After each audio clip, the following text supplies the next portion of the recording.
Hello everybody, this is Dr. Beter. Today is January 21, 1976, and this is my monthly audio letter number 8. As we begin to celebrate the bicentennial of our independence, let us reflect for a moment on our past. Out of a vast wilderness, our people created a nation with astonishing speed. Our forefathers brought forth a nation with the highest and most stable form of self-government ever conceived by man. It was unique in the entire world, a prescription for freedom simple enough for everyone to understand, yet truly a work of genius. It's no wonder that from our earliest days as an independent nation, the eyes of the entire world have been riveted on the United States of America. What was initially called our noble experiment was spectacular in its success, and America's banner of freedom became a symbol of hope for oppressed peoples everywhere. Would any of this have happened without the clear patriotic vision of our Founding Fathers? Could it have come to pass without the courage of George Washington, who in 1776 led the famous surprise attack on the far stronger British forces in Trenton? Would we have had our inspired and inspirational Constitution if Benjamin Franklin's call for prayer had not broken the impasse over representation at the Constitutional Convention in Philadelphia in 1787? Could we ever have had a government sensitive to the wishes of the people if the humility of our early leaders had been replaced with the arrogant boasting practiced by our corrupt rulers of today? And would we have had a nation such as ours if our Founding Fathers had believed in the internationalism promoted today by the Rockefeller Brothers? What would our Founding Fathers say today if they could see us meddling in the affairs of other countries? How would they feel about the tremendous sacrifices they endured if they could see our rulers of today building up another nation to become our slave master at our own expense? We would all do well to look back once again at the patriotic words of George Washington in his farewell address as President. He advised his countrymen to extend commercial relations to foreign nations with as little political connection as possible. He did not advise against such commercial relations in themselves, nor did he object to temporary alliances with foreign nations when needed in an emergency. But he did give us a clear, strong warning that has an urgent relevance to us today, and I quote, "to steer clear of permanent alliances with any portion of the foreign world." Is this rule being followed today by our Rockefeller rulers and their client followers? Since 1917, the Rockefeller Empire has been allied with the Soviet Union, with which we are to be merged against our will, and with the Soviets ultimately in the driver's seat. As I explained last month, and have often discussed on other occasions, we the people are the victims of an alliance between State Socialism in Russia and Corporate Socialism here under the Rockefeller Brothers. And, my friends, this is not an informal arrangement. Since at least the early days of the Eisenhower Administration, which was actually run behind the scenes by Nelson Rockefeller, there has been a White House Directive which I am about to reveal to you for the very first time. It is short, but not sweet. It establishes as a prime goal of federal policy, and I quote here, to so alter life in the United States that it can be comfortably merged with life in the Soviet Union."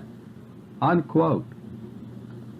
My friends, I do not merely challenge, I dare President Ford or anyone else in the White House to deny the existence of this directive under oath. But they won't do so unless they have become so desperate that they are willing to gamble on any bluff. Because I have access to documentary evidence on this matter that could immediately convict them for perjury and lead to impeachment and or prison. Yes, this short White House directive, my friends, quote, "to so alter life in the United States that it can be comfortably merged with life in the Soviet Union," unquote. That's the key to all of our domestic and foreign policy today. It explains why we have become the factory for the Soviet Union.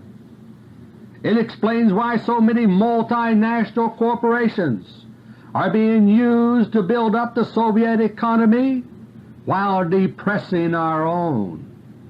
It explains why the many huge Rockefeller-controlled tax-exempt foundations, which are all working in this direction, are immune to prosecution for their flagrant violation of their charters.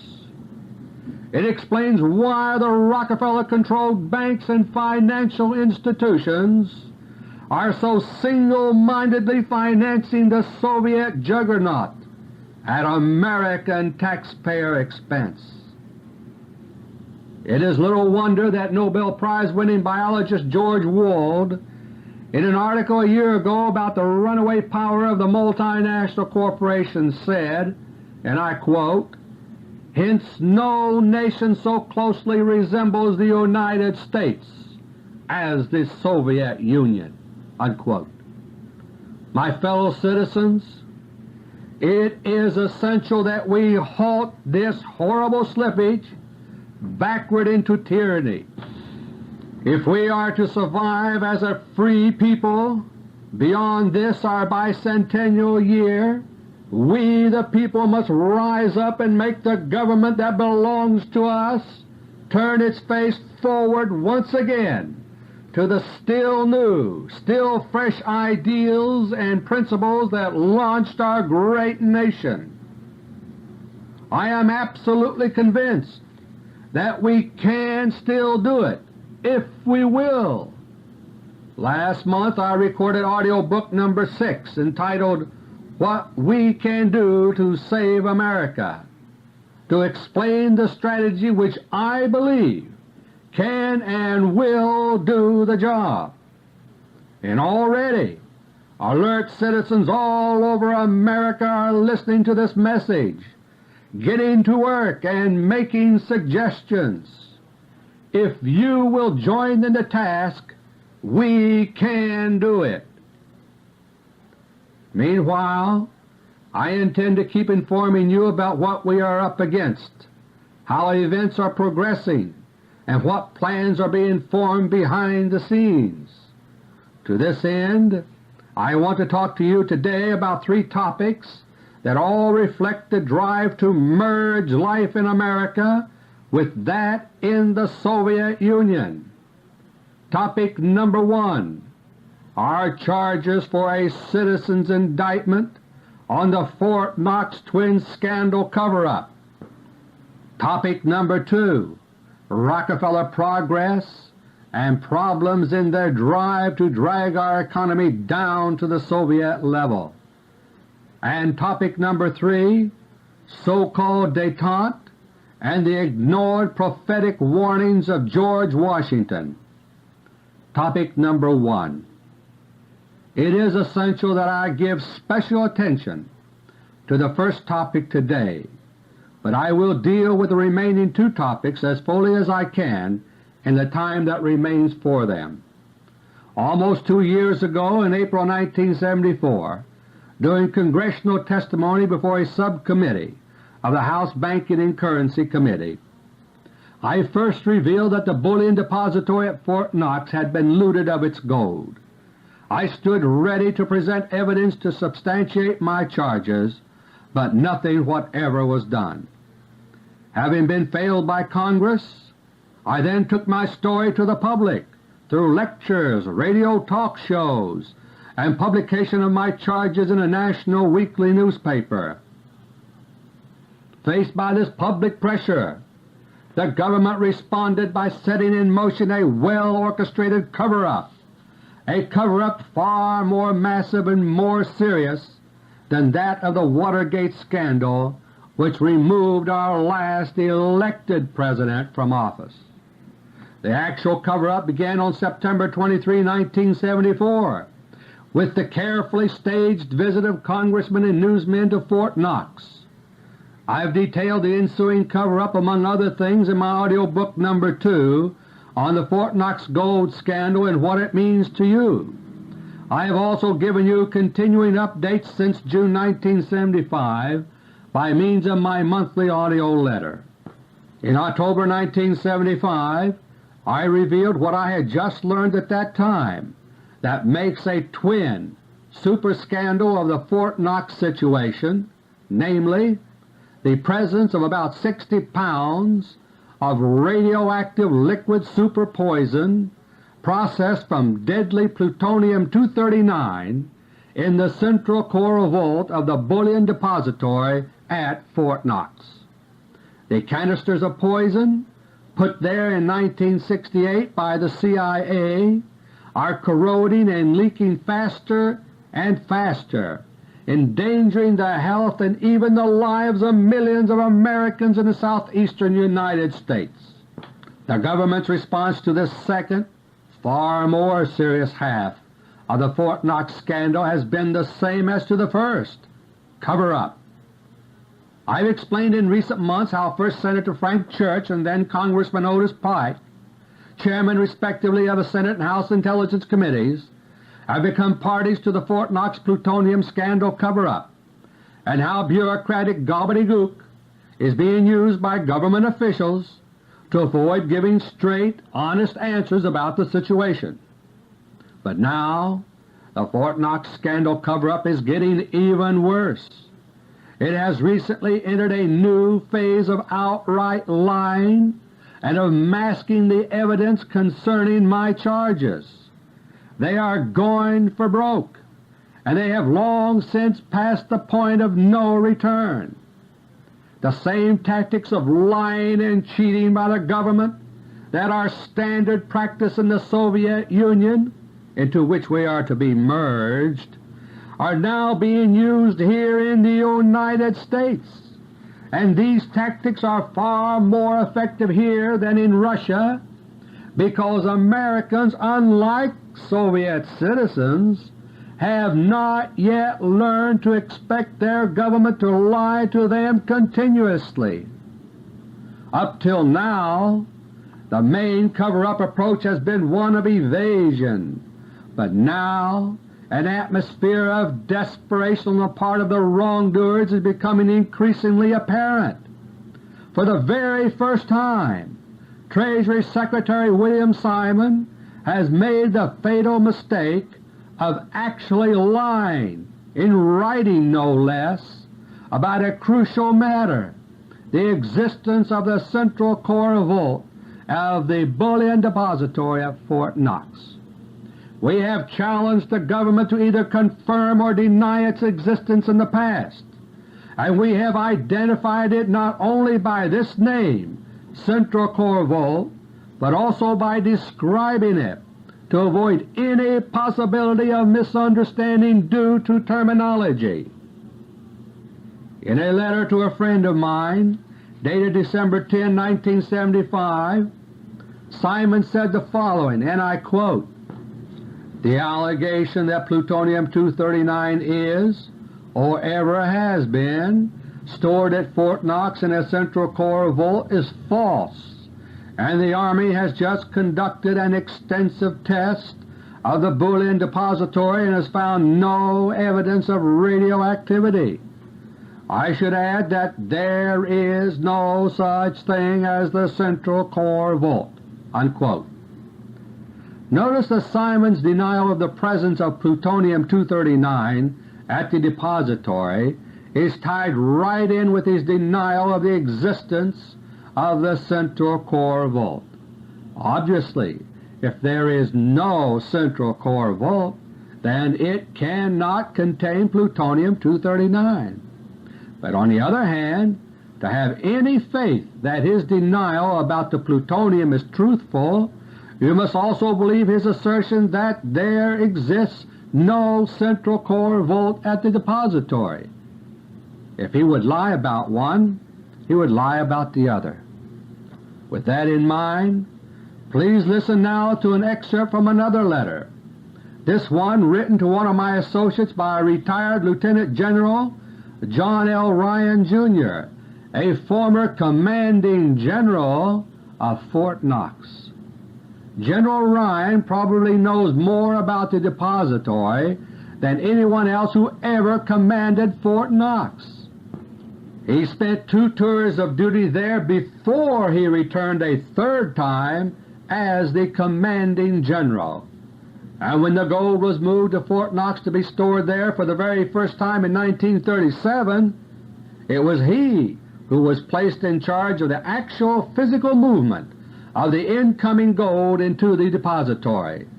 With regard to the disputed central core vault, he says, quote, "When I use the word vault, I am referring to the central core of the depository, where the bullion was stored. This vault was below ground level and could be entered only through a specially constructed bank-type door that opened onto a screw lift. This door was in the receiving shipping area of the depository. The receiving shipping room was above ground level. The vault was below ground level. Around the vault proper, or central core, below ground level, was a passageway. On this passageway were a number of cell-like compartments. There was no means of entering the vault from this passageway." Unquote. My friends, the passageway with its compartments are all that the visitors saw in September 1974. The existence of the central core vault, which is where the gold, if any, should have been, is absolutely confirmed by General Ryan. And as his letter makes clear, the 1974 visitors had no chance of finding out about it while wandering around in the passageway and looking at the small compartments you heard and read about in the news. Such bold-faced lying is bad enough, but the mounting desperation of the Rockefeller brothers and their lackeys over Fort Knox now goes even beyond mere lying.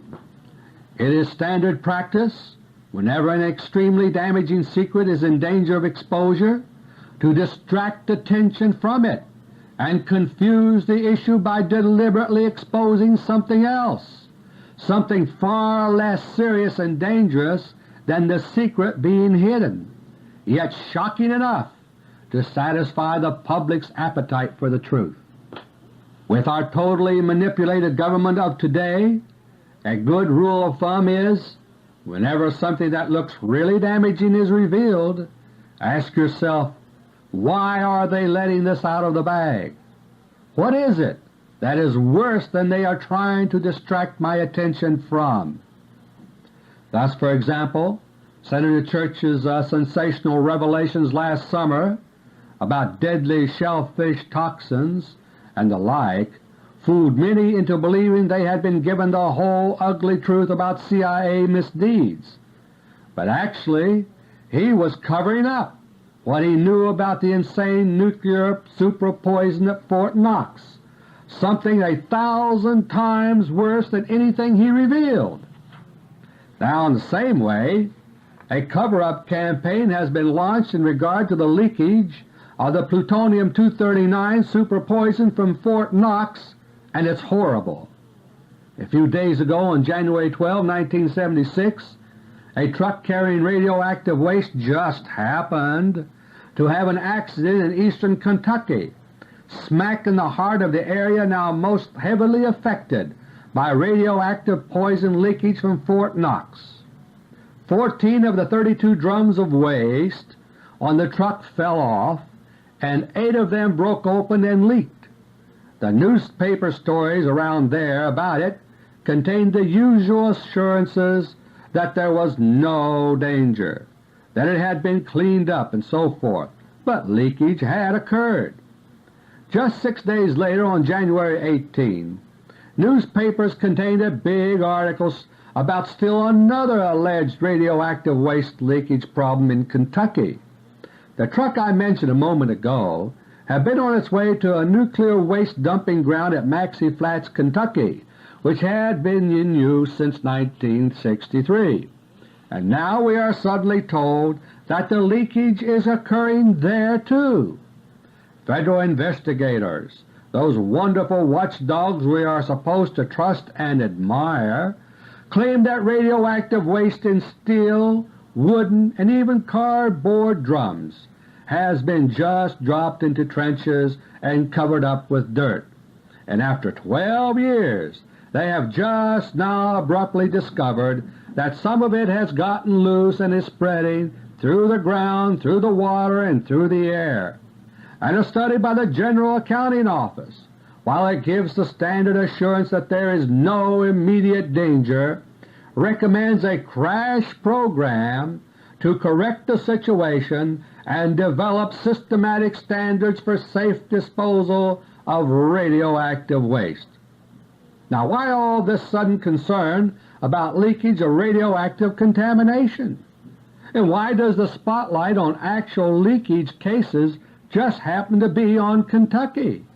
After all, there are vastly more serious problems of this sort elsewhere in the United States, for example in New York State, but so why Kentucky?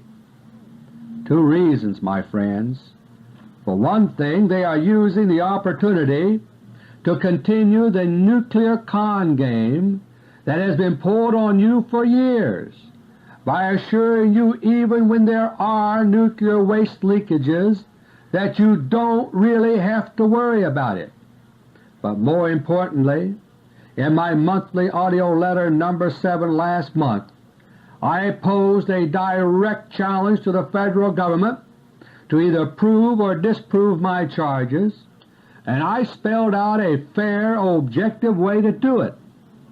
What is going on now is their answer to my challenge.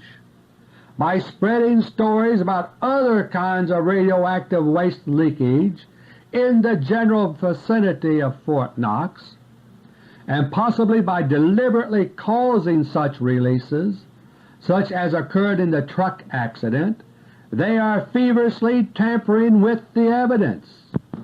The program I suggested, to use off-site measurements to detect leakage from the bullion depository at Fort Knox, would, as they can now argue, no longer prove anything conclusively about my charges because of these other radioactive leakages which allegedly have also suddenly been discovered in the same region.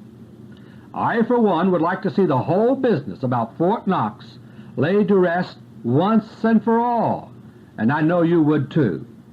I know that my charges about the gold and about the plutonium poison are true, but for the sake of argument, if I were wrong, I would rather be honestly proven wrong about any or all of them and be made a laughingstock than to have the American people's worry over this matter dragged out endlessly like this. Whatever the truth is, I want you to know. But the Rockefeller lackeys in the government know only too well that the truth is exactly what I have told you, and they don't want you to know. They will do anything and everything to try to save themselves, regardless of how many other human beings they may doom in the process. And so, my friends, this is the vicious reality behind the smooth mask that our Rockefeller-controlled federal government wears. We the people must bring the pressure to bear that will cause these things to be honestly investigated and corrected. The United States is under the thumb of modern outlaws, and if we do not bring them to justice, they will bring us and our children to total ruin. So far the United States Congress has not seen fit even to consider my charges about the gold, about the plutonium, about anything. The problem is not that I don't have the evidence, but that I have too much of it. The same applies to the Justice Department, the General Accounting Office, the White House, and so on and so on. But recently, a congressman who heard my testimony in Congress about the missing Fort Knox gold in April 1974 and who went to Fort Knox in September 1974 gave us a tiny opening, whether wittingly or unwittingly. His constituents have been pressing him continuously for some answers about Fort Knox, and in recent replies which were forwarded to me, he in effect challenged us to do exactly what we have wanted to do for nearly 2 years, to present our charges and evidence in a proper legal forum. Our response is a 6-page open letter by my able co-patriot, Mr. Edward Durrell of Berryville, Virginia. The letter is addressed to Congressman John B. Conlon of Arizona, but it is open because based on past performance we have little reason for optimism that he will take any constructive action unless he is forced to do so by public pressure. The letter presents charges which parallel completely, even in legal form, the impeachment charges leveled at President Nixon by the House of Representatives. It is a legal document, and you are the nationwide grand jury. Under our Constitution, it is ultimately we the people who constitute the highest human authority in our land, and it is up to you to decide. Do our charges deserve an open, complete, honest investigation in a proper legal form or not? If so, it is up to you to return a citizen's indictment by demanding that your elected representatives provide a legal forum through congressional investigation or formal grand jury proceedings. Here now is Mr. Durrell's letter to Congressman Conlon of Arizona. I will be quoting from the letter from here on all the way to Mr. Durrell's signature. Mr. Durrell's letter is dated January 7, 1976.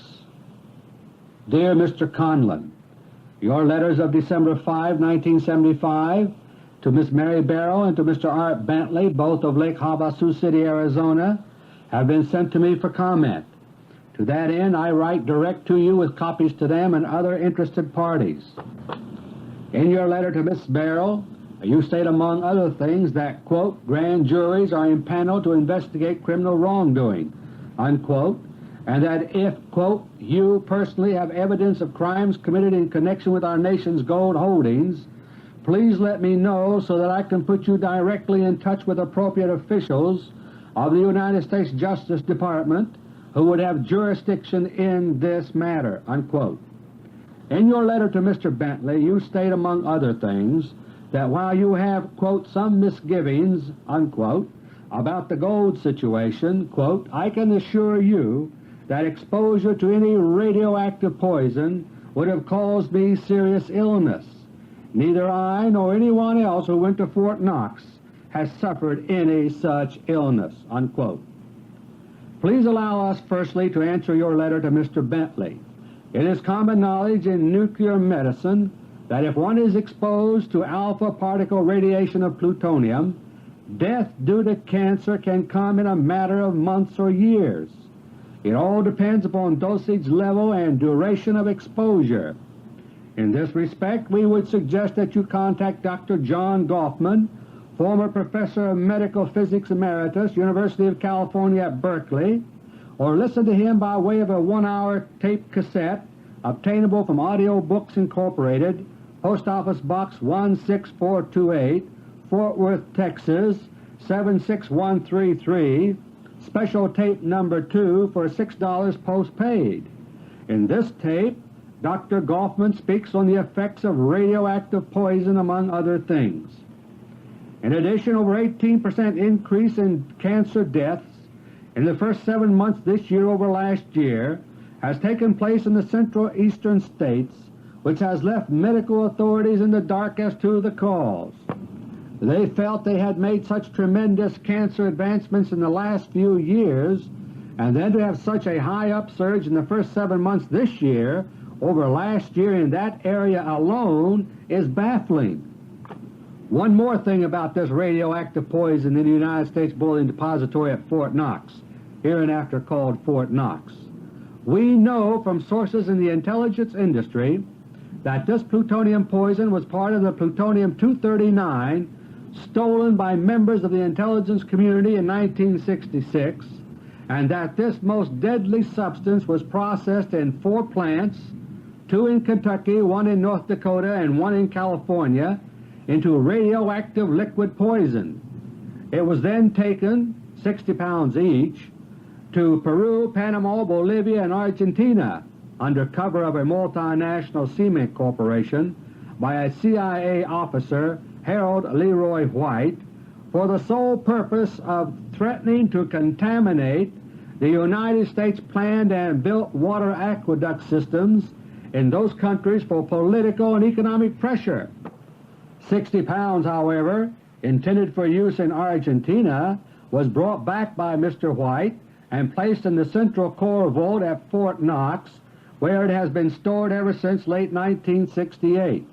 The casks are now corroding, causing leakage and contamination over the entire areas east and southeast of Kentucky and as far away as Cuba.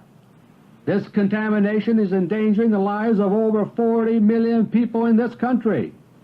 Can we afford to allow these people to be expendable? The Federal Government has now publicly admitted our charges that opium and morphine, 150,000 pounds and 24,000 pounds respectively, are stored at Fort Knox. Why will it not admit the existence of the plutonium? It is suggested that to do so might subject the government to thousands of legal actions involving hundreds of millions of dollars under the Federal Tort Claims Act and or the Price-Anderson Act, the 1954 Atomic Energy Act as amended, Title 42, Section 2011 and following, for, quote, extraordinary nuclear occurrence, unquote. That is, quote, any event causing a discharge or dispersal of source, special nuclear or byproduct material from its intended place of confinement in amounts off-site or causing radiation levels off-site, and which has resulted or will probably result in substantial damages to persons off-site or property off-site, unquote. And why will it not admit the loss of our gold reserves? For the same reasons. Legal actions, including those criminal in nature. And in the latter connection, we would like here to pursue your suggestion to Mrs. Barrow and list the charges of the high crimes committed relative to disappearance of the people's gold reserves. On behalf of the American people, it is herein charged that the United States Treasury Department, hereinafter called Treasury, in violation of its constitutional duty to protect the people's gold and in violation of its constitutional duty to take care that the laws relative to the safeguarding and custody of said gold be faithfully executed, has failed so to do, in that between January 1, 1961 and January 1, 1974, prior and subsequent thereto, Treasury engaged itself through its officers, agents, and in concert with others in America's corridors of financial power in a course of conduct or plan designed to convert unto themselves the people's gold entrusted to it for safekeeping for the avowed purpose of profit and unjust enrichment, and in a course of conduct or plan designed to cover up, conceal, and protect those responsible, and to conceal the existence and scope of other unlawful covert activities. The means used to implement this conduct or plan have included one or more of the following. 1. Treasury has failed to render a true account of the amount of gold shipped out from the United States bullion depositories from 1961 to 1968 under color of the London Gold Pool Agreement. 2. Treasury has failed to reveal the true prices, if any, received for the sale of said gold, or reveal the names of the ultimate purchasers of said gold. 3. Treasury has failed to give a true account of the amount of gold shipped out of the United States bullion depositories from 1968 to 1974 under color of an ad hoc committee composed of the Chairman of the Federal Reserve Board, the Chairman of the Council of Economic Advisers, the Chairman of the White House Council on International Economic Policy, the Secretary of State, and the Secretary of Treasury, among others. 4. Treasury has issued a statement dated August 31, 1974, purporting to list 24 million ounces of good delivery gold at Fort Knox, when in actual fact the Secretary of the Treasury admitted December 3, 1974, that such listing is false or misleading. 5. Treasury has taken December 9, 1974, without lawful authority, 2 million ounces of gold from the Exchange Stabilization Fund by a simple bookkeeping device, and 4 days later announced by way of the General Services Administration that there would be an auction of 2 million ounces of gold on an as-is basis January 6, 1975. In addition, a Dutch auction was held June 30, 1975, with the remainder of said gold based on a price not considered best for the taxpayers of America. 6. Treasury has caused a statement to be issued April 11, 1975, which is false or misleading, in that it purports to list all of the gold shipments out of Fort Knox, when in actual fact such list omitted, among other things, a shipment of gold consisting of 4 tractor-trailer loads on January 20, 1965, which shipment consisted of 1.762 million ounces, valued over $61 million at $35 per troy ounce, the par value for official gold at that time. 7. Treasury has in its immediate possession and control the necessary keys, combination numbers, and time control data for the vaults, depositories, and their mechanisms. It thus has the highest duty to take care that its trust be faithfully executed, but it has acted in a manner contrary to its trust and subversive of responsible government, to the great prejudice and to the manifest injury of the people of the United States, by acting in concert with others to aid and abet, to surreptitiously remove the gold under the cover of legal right. 8. Treasury has made false or misleading statements for the purpose of deceiving the people of the United States into believing that a thorough and complete inspection and audit have been conducted with respect to allegations that Fort Knox contains no significant amounts of gold and not accounted for, in that an inspection trip to Fort Knox September 23, 1974 revealed one cell-like compartment number 33 to contain only copper-hued bars. Mrs. Mary Brooks, the Director of the Mint Treasury, said, quote, "It's all here," unquote. Her statement is analogous to the so-called audit of October 1974 of only 3 of the cell-like compartments at Fort Knox, which audit caused a report to be submitted to Congress February 10, 1975, also based on a belief that, quote, "it's all here," unquote.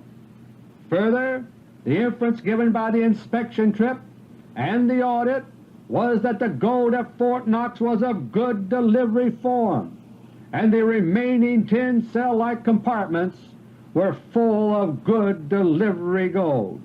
9.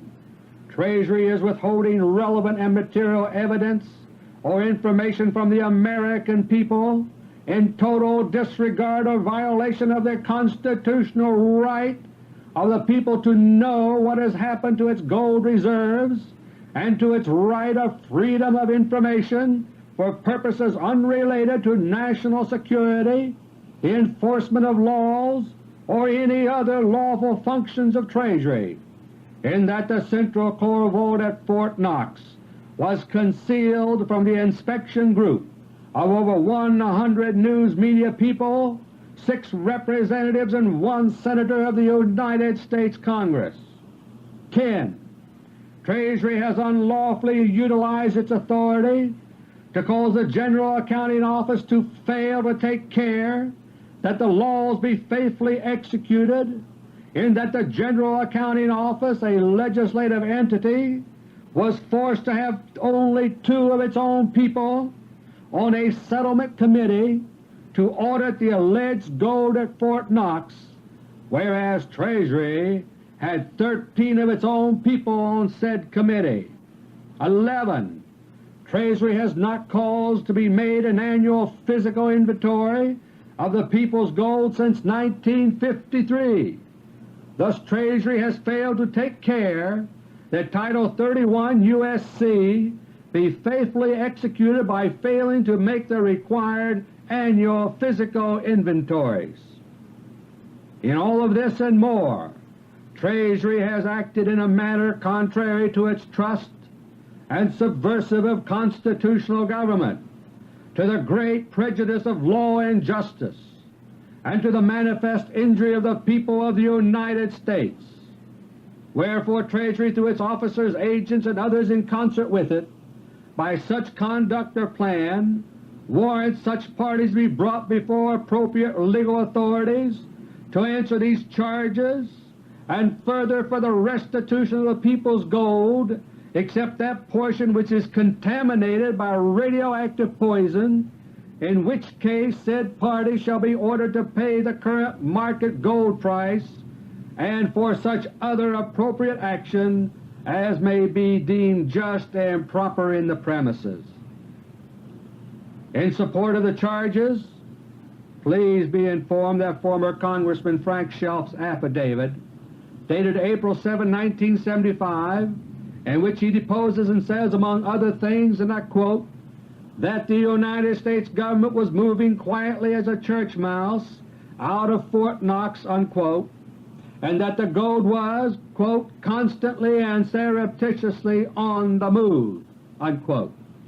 Fort Knox is located in former Congressman Shelf's congressional district.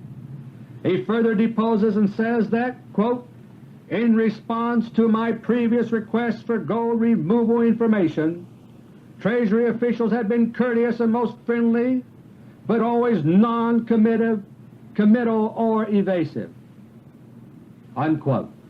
Mr. Shelf had earlier made the same charges on the floor of the House of Representatives, but to no avail.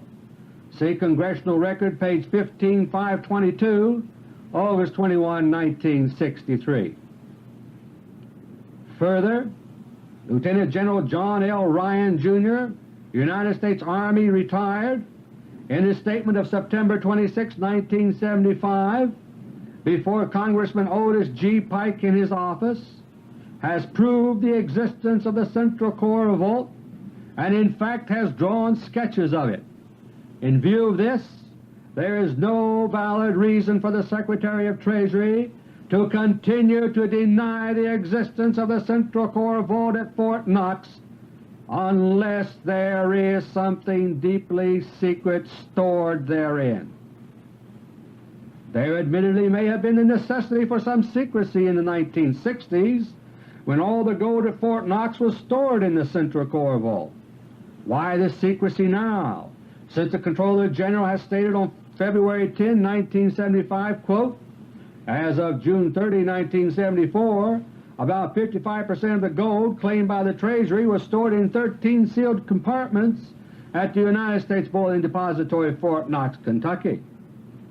As further evidence, we call your attention to the balance sheets of the 12 Federal Reserve Banks, which carry gold certificate accounts as an asset to reflect a stated amount of gold, which in turn is reflected as a liability on Treasury balance sheets. However, it is submitted these gold certificate accounts reflect assets, gold, which do not in fact exist in Treasury vaults.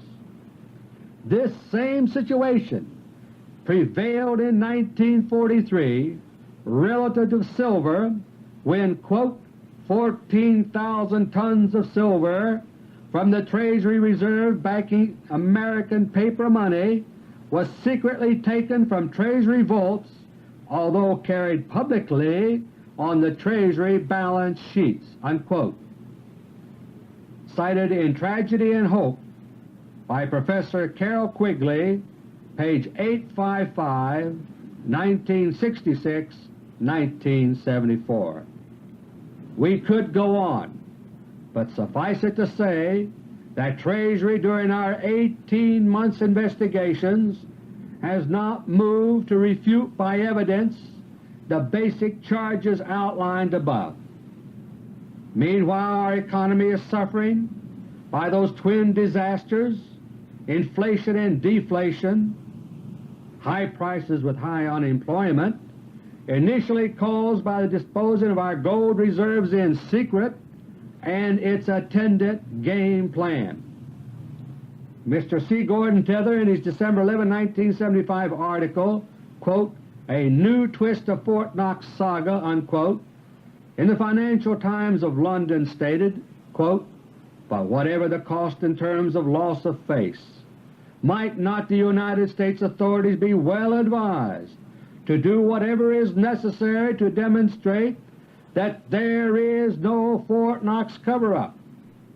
In the light of what has happened in the United States during the past few years, deeds inevitably now speak louder than words, and a refusal to prove that they have nothing to hide is inevitably destined to go on fostering precisely the opposite impression." End of quote. Considering all of the above, would you please be so kind as to put the undersigned and Dr. Peter Beater, as you offer to do for Mrs. Barrow, quote, "directly in touch with appropriate officials of the United States Justice Department who would have jurisdiction in this matter," unquote. I am authorized to state that Dr. Beater concurs with the contents of this letter and is fully prepared to give further evidence before a United States grand jury and any Congressional investigating committee in confirmation of the charges herein cited, among others. Further, I would suggest you personally bring this letter to the attention of the Chairman of the House Banking Committee, of which you are a member, for appropriate action. Failure on your part to do so will lend credence to the fact you yourself have become part and parcel of the cover-up on this vital matter. And failure on the part of the Chairman of said committee to take such action will further lend credence to the fact that he himself is in league with those underlying forces at work in America's corridors of financial power. Most respectfully, Edward Durrell. Topic number 2. In my audio book number 2 on the Fort Knox gold scandal and what it means to you, I warned you to watch for the stock market crash signal, meaning general unemployment in the range of 20 to 25%.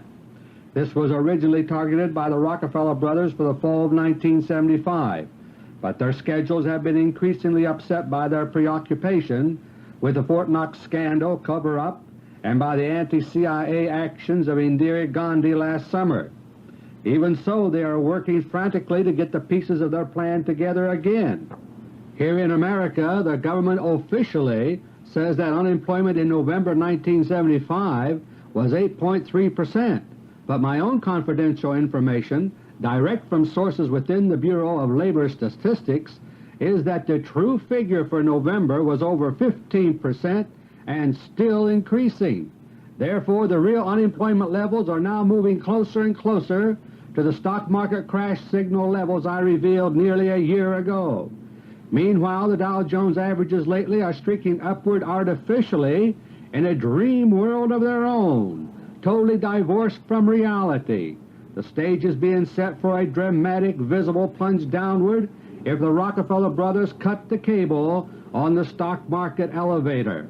And New York City, supposedly saved from outright bankruptcy by federal loans, is already far behind in its schedule for raising funds to stay afloat under that loan program. At the same time, the nation's banks are again the subject of widespread concern, and no wonder. Recently, front-page stories have deliberately been planted in major Rockefeller-controlled newspapers about the alleged shakiness of the mammoth Chase Manhattan Bank and the even larger First National City Bank of New York, both of them Rockefeller-controlled. This is partly an attempt to lower the Rockefeller profile by saying, see, we have problems too. But more importantly, it is a deliberate effort to undermine confidence in our whole banking system. Banks and their customers should therefore watch for trouble. A publication which is doing an outstanding job of keeping on top of the banking situation as well as many other matters is the Daily News Digest, Box 27496, Phoenix, Arizona 85061. This month's meeting of the International Monetary Fund in Jamaica produced no communique, no general agreement, only reflecting continued confusion there. Pressed by the smoldering Fort Knox scandal on one hand and the imminent war in the Middle East on the other, the primary goal of the Rockefeller Brothers has now shifted to just one thing: to abolish the official price of gold in America so that the non-existent American gold hoard can be quietly dropped from Treasury and Federal Reserve balance sheets. Most of the IMF gold is beyond their grasp for the time being. Topic number 3. Last summer, Indira Gandhi cracked down on the CIA to stop a Rockefeller takeover of her country, India. Existing war preparations were immediately diverted to a new direction, and since that time a major new Asian war has been brewing.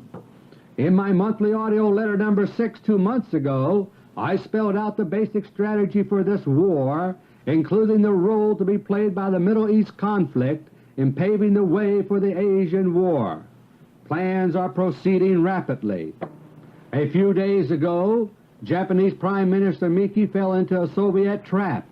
Reacting to brusque and uncooperative Soviet treatment, he announced that Japan will sign a treaty with Red China that includes the anti-Soviet hegemony clause desired by China. At the same time, as you may have noticed in news reports, American businessmen are rapidly packing up and leaving Japan, supposedly because their Japanese understudies are now ready to manage things themselves, but actually because the Rockefeller brother interests are bailing out in advance of war, just as happened a few months ago in Lebanon. To set the stage for the big Asian war, hostilities are first to break out in the Middle East to provide an excuse for a limited American nuclear strike to cap off Arab OPEC oil wells. This will result in cementing the Sino-Japanese alliance for war, neutralizing Europe, and producing real suffering there, and causing gas rationing and a major body blow to our wobbly economy here in the United States. The terrorist attack on OPEC oil ministers in Vienna last month, engineered by our own CIA, was supposed to get the ball rolling in all of this. 2 key oil ministers were supposed to be killed, leading to escalating reprisals and war, but the job was botched. For bungling this top priority operation, the man in charge, Richard Welch, the CIA station chief in Athens, was judged unreliable and executed by the CIA itself. And now Lebanon, which was primarily a distraction earlier, has now become the new springboard by which the broader Middle East conflict is to be enlarged. All of this, my friends, is part and parcel of so-called détente with Soviet Russia on the way to a world collectivist dictatorship. Rockefeller Brothers internationalism, which is always portrayed by them as the path to peace, is actually a prescription for war, destruction, and enslavement. To them it is progress. In December 31, 1975, President Ford said on the eve of our bicentennial year, and I quote, "Liberty is the most precious possession of our past," unquote. But fellow citizens, it is up to us to restore liberty to our future as well.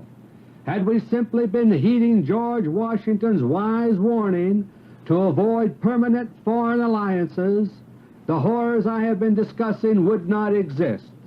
In his farewell address, he also left us with many other equally wise observations that have direct application today.